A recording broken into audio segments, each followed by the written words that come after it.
Assalamualaikum warahmatullahi wabarakatuh. Hai teman-teman semua, sudah lama ya kita tidak bertemu. Nah, hari ini Miss Della akan menemani teman-teman kembali dalam belajar materi sains. Hari ini kita akan belajar mengenai listrik. Kita langsung mulai ya.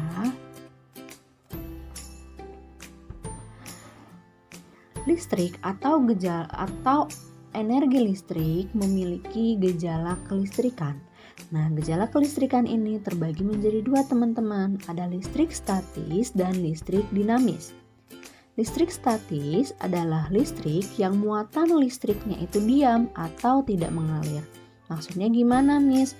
Jadi seperti ada listrik tapi tidak ada arus yang mengalir. Contohnya nih, misalkan potongan kertas yang terangkat oleh penggaris yang digosokkan ke rambut.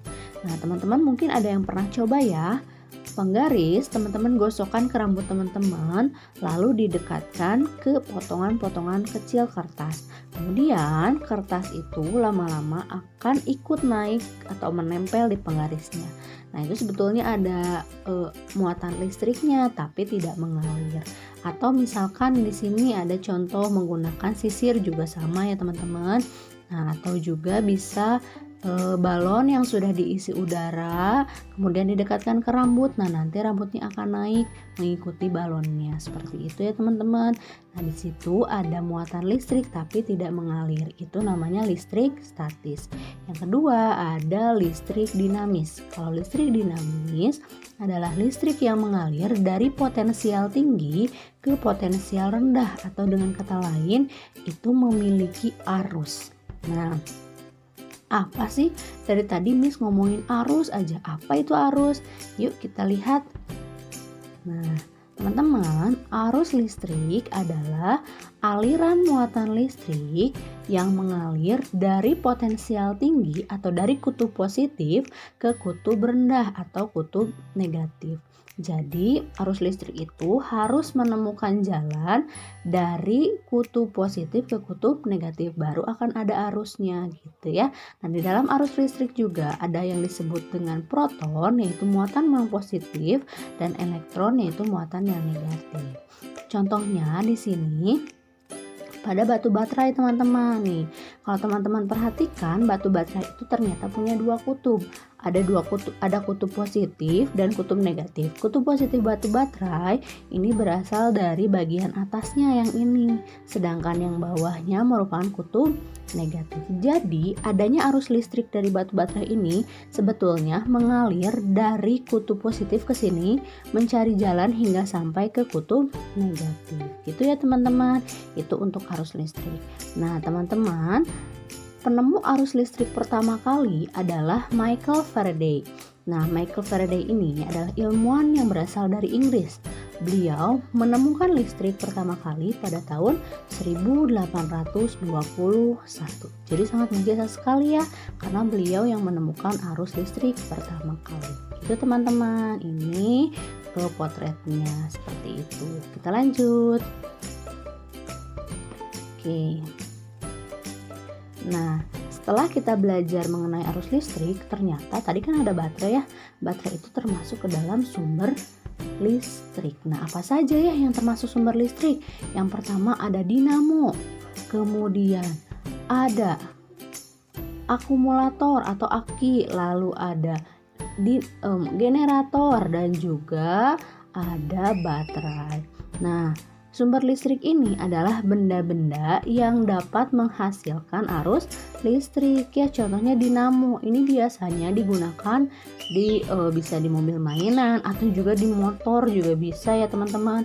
Makanya bisa nyala karena ada dinamonya, dia yang menghantarkan arus listriknya, yang menghasilkan arus listriknya. Nah, lalu ada baterai. Jelas ya, baterai ini merupakan sumber listrik atau sumber yang menghasilkan arus listrik yang dipakai atau digunakan dalam rangkaian listrik sederhana. Itu ya. Jadi ingat, baterai itu digunakan di rangkaian listrik sederhana. Lalu ada akumulator, ini biasanya digunakan di kendaraan, bisa mobil atau motor. Dan kalau generator ini digunakannya itu jadi dia menyimpan dulu energi listrik, lalu ketika misalkan sedang padam lampu ya, bisa padam listrik, itu bisa sih generator ini digunakan untuk di rumah teman-teman kayak gitu ya. Itu adalah sumber-sumber listrik. Yang selanjutnya kita akan belajar mengenai besaran listrik. Besaran listrik itu yang pertama ada tegangan listrik atau volt. Dia punya lambang huruf V kapital. Kemudian ada arus listrik atau ampere. Dia punya lambang huruf A kapital. Lalu ada daya listrik atau watt, lambangnya huruf W kapital. Kemudian ada hambatan atau OHM, lambangnya itu atau simbolnya itu seperti tapal kuda ya teman-teman, yang seperti ini. Kemudian ada energi listrik atau joule. Di sini lambangnya huruf J kapital. Ini adalah besaran-besaran yang digunakan dalam kelistrikan. Nah, sekarang kita masuk ke materi rangkaian listrik. Nah, rangkaian listrik itu apa, Miss? Rangkaian listrik adalah susunan alat-alat yang dihubungkan dengan sumber listrik sehingga menghasilkan arus listrik. Jadi di sini ada alat yang dihubungkan supaya ada arusnya. Nah, tadi kan arus kita sudah belajar, sumbernya sudah belajar. Nah, sekarang kita ke rangkaiannya. Nah, alat-alat yang digunakan ini atau alat-alat yang menyusunnya disebut komponen listrik. Diingat-ingat ya teman-teman. Oke, nah di sini Miss punya contoh komponen dalam rangkaian listrik sederhana. Kalau teman-teman perhatikan, di sini Miss punya rangkaian listrik sederhana. Ceritanya ini namanya rangkaian listrik ya teman-teman. Nah, komponen yang dibutuhkannya itu apa saja? Yang pertama nih, yang kayak gini ada namanya saklar. Fungsinya untuk apa? Untuk memutus dan menghubungkan arus listrik. Jadi kalau misalkan tombol on-nya dinyalakan, di sini listriknya akan mengalir ya, terhubung. Kalau tombol off-nya yang ditekan, maka listriknya itu atau arusnya itu akan terputus. Gitu, itu fungsi dari saklar. Kemudian ada lampu. Nah, di sini lampu ini fungsinya untuk mengecek apakah arusnya sudah masuk atau belum. Kalau lampunya nyala berarti ada arus, sedangkan kalau padam berarti arusnya terputus. Nah, lalu di sini ada baterai ya sebagai sumber energi pada rangkaian listrik sederhana. Dan yang terakhir ada kabel. Kabel ini fungsinya untuk menyambungkan arus listrik. Kalau tidak ada kabel dari baterai ini ke lampu, ini nggak akan ada arus karena tidak ada yang menyalurkan. Sedangkan di sini kan butuh yang namanya penghubung ya arusnya. Nah, digunakanlah kabel. Jadi tadi kata Miss, arus listrik itu akan mengalir dari kutub positif ke kutub negatif. Jadi ceritanya arusnya dari sini asalnya teman-teman. Dia akan mencari jalan nih lewat kabel ini. Nah, mencari jalan ke sini, lalu lampu ini nyala, lampu ini nyala. Nah, terus sampai dia menemukan kutub negatif di baterainya. Kalau nggak sampai di kutub negatif, misalkan si kabelnya cuma sampai sini, ya listriknya nggak akan nyala, arusnya nggak akan ada karena dia tidak menemukan kutub negatif. Itu ya teman-teman untuk rangkaian listrik sederhana. Jadi diingat-ingat ya, komponennya ada saklar, baterai, kabel, dan lampu. Oke, kita lanjutkan. Nah, sekarang kita ke alat-alat listrik sederhana yang biasanya ada di rumah teman-teman nih. Yang pertama ada saklar. Saklar ini adalah alat untuk memutuskan dan menghubungkan arus listrik.